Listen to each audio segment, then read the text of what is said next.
Hello বন্ধুরা, তোমরা কেমন আছো? আশা করি ভালো আছো। তো আজ মন টন খারাপ, এক জায়গায় যাচ্ছি ঘুরতে, ভালো লাগছে না।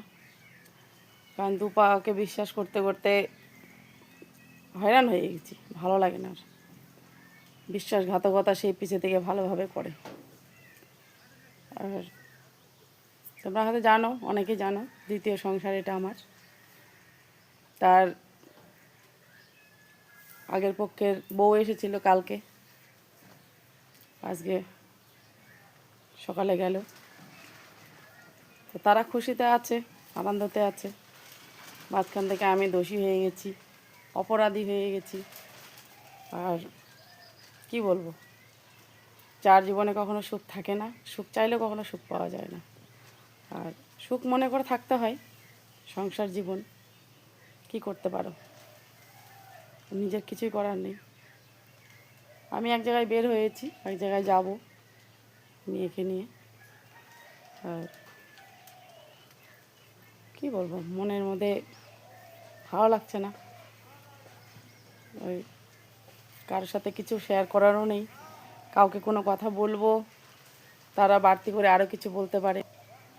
কাউকে বলবো, নিজের পরিবারকে কাউকে বলবো, সেখানে হয়তো দোষী হয়ে যেতে পারি, এটাও বন্ধ। তোমাদেরকে শেয়ার করছি, তোমরা একটু শোনো, তোমরা একটু লাইক কমেন্ট শেয়ার করো। কারণ সব মেয়েদেরই অধিকার একটা নিজের বাড়ি থাকার, নিজের বাড়ি নিজের থাকলে পরে নিজের মতো থাকতে পারবে হয়তো। কিন্তু আমার নিজের বাড়ি নেই জন্য আজকে অবহেলা করতে করতে এত দূর। আর সবচেয়ে বড় বলতে গেলে কি, আমরা কি অসহায়, পুরুষরা কিন্তু তার চেয়ে বেশি অসহায়। কারণ আমাদের রাগ উঠলে হয়তো মায়ের বাড়ি চলে যেতে পারি, অথবা কোথাও চলে যেতে পারি, ঘুরতে পারি। কিন্তু তাদের না, মনটা আরও বেশি খারাপ করে যতই কাজ করুক, কর্ম করুক, কিন্তু পুরুষরা মনে মনে কষ্ট পায়।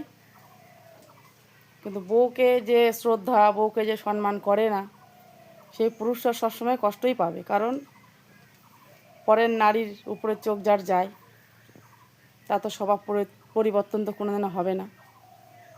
আর নিজের স্ত্রীকে যে পায়ের জুতো নোংরা মনে করে, পায়ের জুতো মনে করে, সে পুরুষের কপালে কোনো সুখও থাকে না।